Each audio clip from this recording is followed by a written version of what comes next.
के आंदोलन जीवियों को एक तगड़ा झटका लगा है। साक्षी मलिक ने रेलवे की नौकरी ज्वाइन कर ली है। राकेश टिकैत अपने आप को नेता समझने लगा है। बैल बुद्धि का व्यक्ति अब सोच रहा है कि वो कांग्रेस के स्थान ले लेगा। नमस्कार, मैं हूं केशव मिश्रा और आप देख रहे हैं आधार न्यूज। देश के आंदोलन जीवियों को एक तगड़ा झटका लगा है।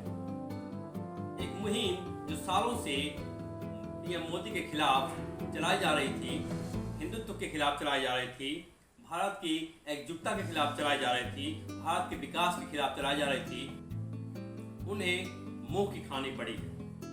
दरअसल पहलवानों के आंदोलन को एक झटका लगा है और जो तीन प्रमुख पहलवान हैं इस आंदोलन के, एक तरह से कहा जाए कि पूरे पहलवानों ने ही इस आंदोलन से हटने का फैसला ले लिया है। चाहे वो विनेश फोगाट हो, बजरंग पुनिया हो और साक्षी मलिक हो, तीनों ने नौकरी ज्वाइन कर ली है। साक्षी मलिक ने रेलवे की नौकरी ज्वाइन कर ली है और इस प्रदर्शन से, इस धरने से, इस आंदोलन से अपने आप को अलग कर लिया है।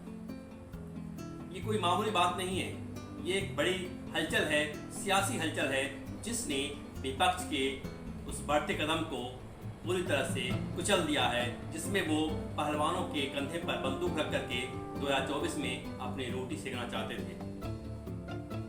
आपने देखा होगा कि कैसे जंतर मंतर पे विपक्ष के सारे नेता पहलवानों के समर्थन उतर आए थे।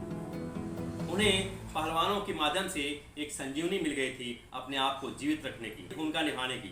चाहे वो केजरीवाल हो, चाहे वो नीतीश की पार्टी हो, चाहे वो कांग्रेस हो या टीएमसी हो, देश के तमाम जो विपक्षी दल हैं सभी ने इस बहती गंगा में हाथ धोया और विपक्ष में अपना चेहरा चमकाने के लिए एक तरह से एक कवायद की गई। लेकिन अब मोदी के चाणक्य ने इन मोदी विरोधियों को चारों खाने चित कर दिया है। आपको बता दें कि 28 मई को जब संसद के नए भवन का उद्घाटन होना था तो विपक्ष ने ये कुचक्र रचा कि पहलवानों को संसद भवन पर भेजा जाए और उद्घाटन समारोह में विघ्न डाला जाए।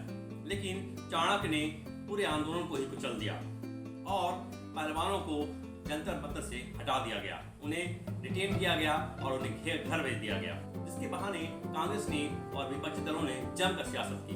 बेटी पढ़ाओ और बेटी बचाओ और बेटी को लेकर के, मातृत्व को लेकर के, नारी शक्ति को लेकर के केंद्र सरकार पर निशाना साधा। कांग्रेस इसमें सबसे ज्यादा मुखर रही, लेकिन अब उन्हें मुंह की खानी पड़ी है। आपको पता होगा कि कैसे शाहीन बाग में आंदोलन जीवियों ने लगभग 1 साल तक अपना आंदोलन चलाए रखा, किसी और एनआरसी के खिलाफ जम करके केंद्र सरकार पर निशाना साधा। आपने देखा होगा कैसे पूरा विपक्ष वहां पहुंच गया था, किस तरह से वहां विवादित बयान दिए जा रहे, किस तरह से वहां विवादित पोस्टर लगे थे, लेकिन मोदी सरकार टस से मस नहीं हुई। हालांकि मोदी सरकार के लिए एक तरह से सीख देने वाला ये आंदोलन था, क्योंकि आंदोलन को पहले ही हटा दिया गया होता, कुचल दिया गया होता, टुकड़े टुकड़े गैंग के लोगों की इतनी हिम्मत नहीं होती कि वे इस तरह से दुस्साहस कर पाते। खैर, देर आए दुरुस्त आए। अब मोदी सरकार ने शाहीन बाग के आंदोलन से सीख लेते हुए पहलवानों के आंदोलन को वहां से हटा दिया और जंतर मंतर को खाली कर दिया, जिसका परिणाम है कि आज पहलवान नौकरी पर लौट आए हैं और आंदोलन से अपने आप को वापस खींच लिया है। यह सियासी भूचाल उस वक्त आया है जब पीएम मोदी के चाणक्य ने शनिवार को, यानी अमित शाह और पहलवानों के बीच शनिवार की रात को जब बातचीत हुई है, उसके बाद आंदोलन धीरे धीरे नरम पड़ गया है। तभी ये कयास लगाए जा रहे थे कि चाणक्य ने अपनी चाल चल दी है और विपक्ष को चारों खाने चित कर दिया है। परिणाम सामने आया सोमवार को, जब साक्षी मलिक ने आंदोलन से हटने की घोषणा कर दी। साथ ही विनेश फोगाट और बजरंग पुनिया ने भी इस आंदोलन से अपने आप को अलग कर लिया। इस तरह से आंदोलन जीवियों को एक झटका लगा है।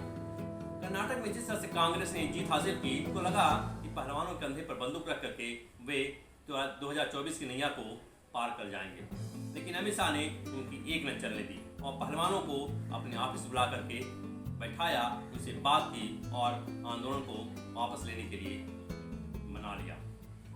दरअसल जिस तरह से इस आंदोलन में किसान नेता राकेश टिकैत की एंट्री हुई, उससे लगने लगा कि शायद आंदोलन को एक नया स्वरूप देने की कोशिश हो रही है।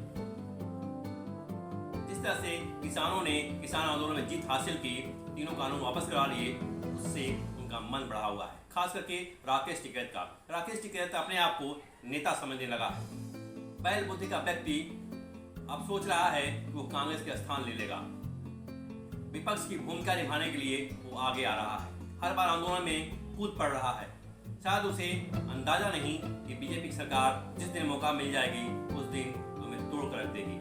आपने देखा होगा कि कैसे इस राकेश टिकैत ने एक साजिश रच करके, एक रणनीति बना करके, एक सोच विचार की योजना बना करके पहलवानों को हरिद्वार भेज दिया और वहां पहले से अपने भाई नरेश टिकैत को भेजा हुआ था और सारा ये ड्रामा चलता रहा। उसने ट्वीट किया कि नरेश टिकैत जा रहे हैं, पहलवानों को मना लेंगे, और थोड़ी देर बाद आपने देखा होगा कैसे नरेश टिकैत पहलवानों के पास पहुंच गए और उनसे मेडल ले लिया, जबकि ये मेडल सरकारी है, उस पर उसका अधिकार नहीं है और न ही पहलवानों का अधिकार है कि उस सरकारी मेडल को, देश के मेडल को एक किसान नेता को दे दें जिसकी जो वैधानिक रूप से सही नहीं है। बावजूद इसके पहलवानों ने अपना मेडल इन नरेश टिकैत के हाथों में दे दिया, जिसकी आलोचना हुई। लेकिन इसी बहाने नरेश टिकैत ने अपने आप को फिर से एक बार सुर्खियों में आने के लिए, अपनी छपास की बीमारी को दिखाने के लिए, मीडिया में आने के लिए उसने इससे एक नई राह देनी शुरू कर दी। उसने कुरुक्षेत्र में और मुजफ्फरनगर में पंचायत बुला लिए। खाप पंचायत में उसकी बॉडी लैंग्वेज देखने लायक था, कैसे उसके अंदर उग्रता थी, कैसे वो केंद्र के खिलाफ जहर उगल रहा था। उसने अल्टीमेटम भी दिया 12 जून तक, अगर मोदी सरकार इस पर कोई फैसला नहीं दी तो बड़े पैमाने पर आंदोलन करेगा, जंतर मंतर बैठ जाएगा। लेकिन मोदी के चाणक्य ने उसे भी मात दे दी। अब उसके पैरों तले जमीन खिसक गई है, उसे कोई चारा नहीं दिखाई दे रहा है कैसे वो मीडिया में आए, कैसे वो छपास की बीमारी को अपने दूर करे। तो इस तरह से मोदी सरकार ने एक तीर से कई निशाने साधे हैं। विपक्ष के सारे दलों को चारों खाने चित कर दिया है, तो वहीं नरेश टिकैत को भी मात दे दी। वीडियो में बस इतना ही, आगे और किसी मुद्दे पर आपसे चर्चा करेंगे। आप मेरे वीडियो को लाइक करें, सब्सक्राइब करें।